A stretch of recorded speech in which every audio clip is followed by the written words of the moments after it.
Hi, ladies and gentlemen. I welcome you again to our YouTube channel. My name is Professor Kevin. So please, if you haven't subscribed, just subscribe to our channel and also don't forget to like our videos and share with your friends or your fellow learners. So on today's video, I'll be helping you guys with grade 10 Euclidean Geometry. So here's our question for today. Complete the statement. If the opposite angles of a quadrilateral are equal, then the quadrilateral is. So, okay, in order for you to be able to answer this question, you must know all those quadrilaterals and its properties. Okay, so the quadrilaterals that have two or that have opposite angles that are equal, it's rhombus and parallelogram. Okay, that's the answer for 5.1. Then number 2, in the diagram below, ABCD is a quadrilateral. It's a quadrilateral, okay? So you must analyze this thing. We are not told which type of quadrilateral is this one, okay? So you must not make a mistake of saying or applying the properties of rhombus or parallelogram if you are not told, because on this given information we are not told which type of quadrilateral are we given here. So don't make a mistake in saying angle this one is quadrilateral, this one opposite angles of a parallelogram or whatsoever, opposite angle of a rhombus or we need. Don't do that. We are not told yet. Understand? So you must read and understand the information. Okay, they say ABCD is just a quadrilateral and E is a point on AD, so that AE is equal to AB. Okay, it's also indicated, and EC is equal to CD. Okay, angle BEC is equal to 90 degrees. They are referring to angle E2. And then AD is parallel to BC. Okay, and let angle D be equal to 2x and angle B1 be equal to x. Then the first question says determine the value of x. Okay, determine the value of x. So let's check the triangles that have x or that has something in terms of x.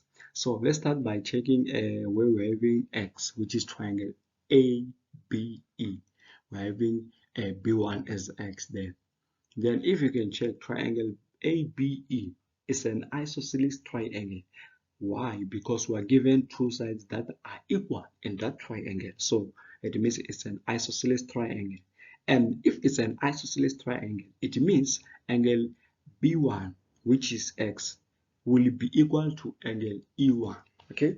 So let me write it. Angle E1. Okay? Angle E1 and angle B1, they are equal. So angle E1 is equal to x. X is angle B1. Reason will be what? Angles opposite equal sides. Angles opposite equal sides. Okay? Then we are done with E1. Then let's continue. Don't forget the question is to find the value of x, not the angles that are equal to x, but the value of x. So let's also check this triangle CDE, triangle CDE.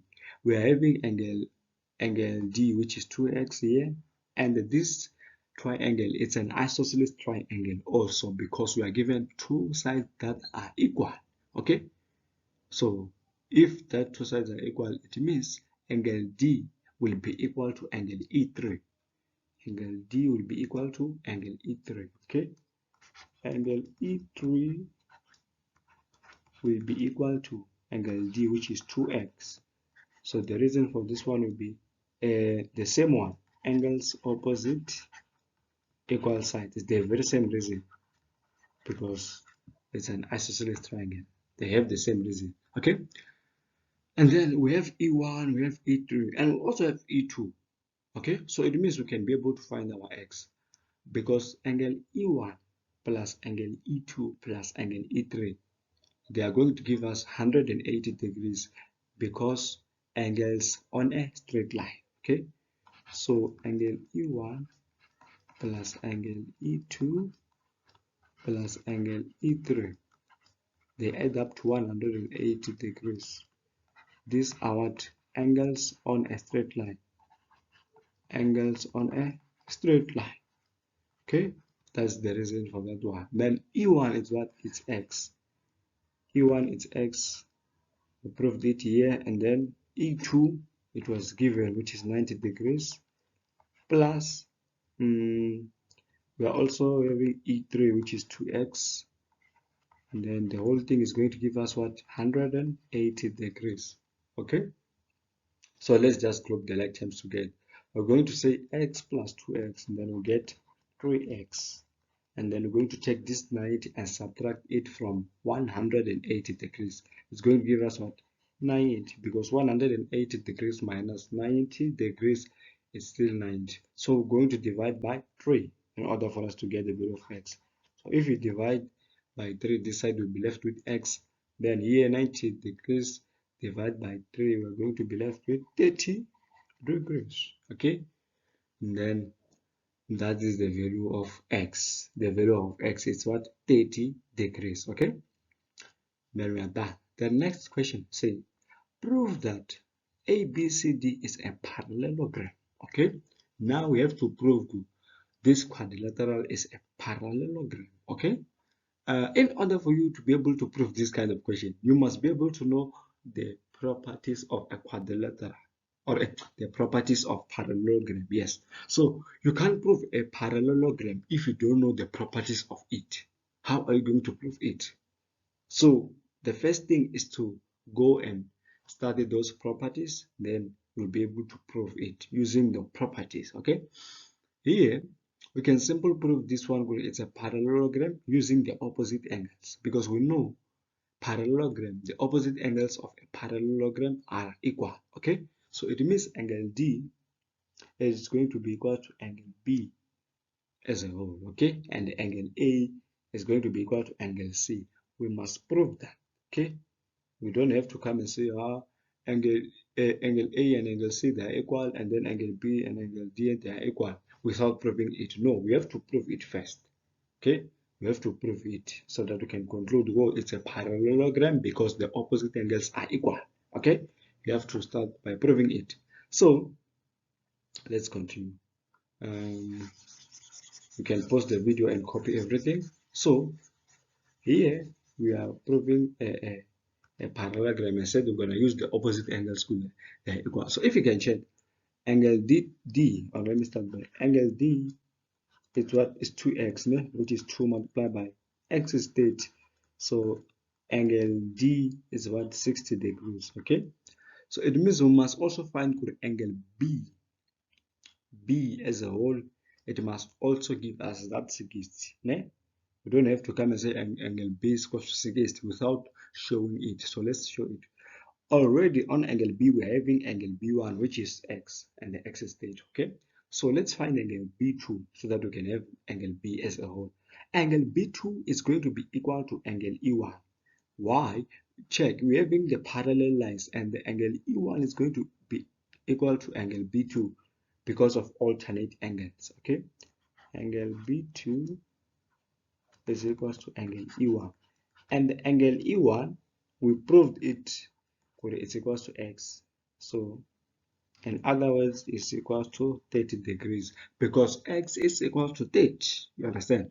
We proved it in 5.2.1 that angle E1 is equal to x. We proved it.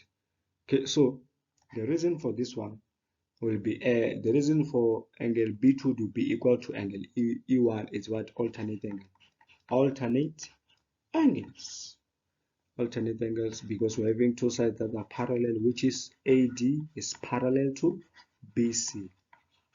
That's it. So let's check what is angle B as a whole. What is the value of angle B as a whole?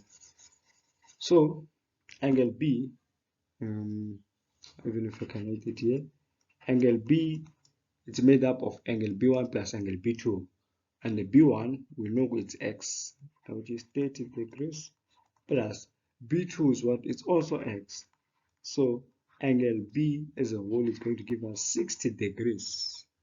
So you see, angle D and angle B, they are equal. So you can come and say, therefore, angle B is equal to angle what? D, because they are equal to 60 degrees, both of them. You see, we proved it. You see, you must start by proving it. You don't say they are equal without proving it. And then let's continue. We also need to prove that angle A is equal to angle C. Okay, and to find angle A, it's going to be simple. Let's analyze, or let's check triangle ADE. Triangle ADE. We're having x as b1 and x as e1, and then we said x is equal to a third. So we'll start by saying angle A plus angle b1, or let me say angle b1 plus angle e1.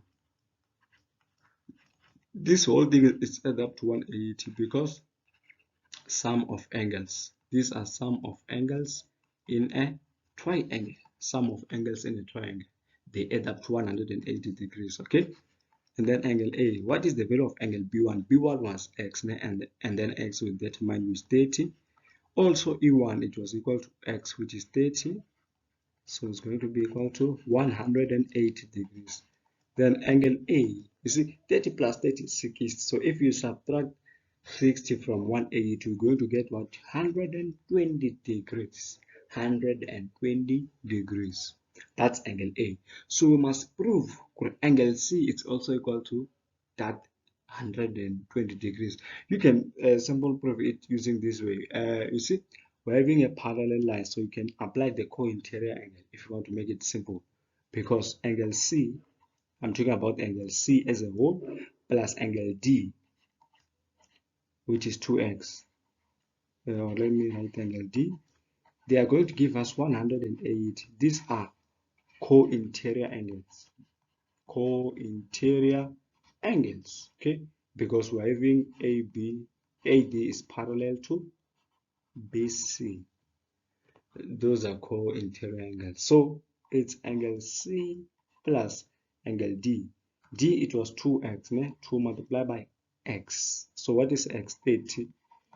30 then equals to 108. Okay, so you see you're going to get 2 multiplied by 30 is 60. Then if you subtract 60 from 180, angle C is going to give us 120 degrees. So you can see angle A and angle C, they are equal. We proved it. They are equal because of what? They are equal to 120. So therefore angle A is equal to angle what? C. You see, we proved the opposite angles are equal. That's what we needed to prove. The opposite angles are equal. Angle A is equal to angle C. You see, you don't have to come and say angle A is equal to angle C without showing it or proving it. So you must prove they are equal, because angle A is equal to 120 degrees and angle C is also equal to 120 degrees. Just like angle B and angle D, they are equal because angle B it was equal to 60 degrees, and angle D also, it was 60 degrees. So that's how we do it. So we must learn how to prove these things. So it means now this quadrilateral, it qualifies to be a parallelogram. So we'll come and conclude, therefore ABCD is a parallelogram. It's a parallelogram. You must also provide a reason why you say it's a parallelogram. So therefore ABCD is a PAM. PAM, it's a short meaning or short name of a parallelogram, because opposite angles are equal. So it qualifies to be a parallelogram. So that's how we're supposed to prove this question. Thank you guys for watching this video. Please don't forget to like and subscribe to our channel, and also share this video with your friends or your fellow learners. Sharp.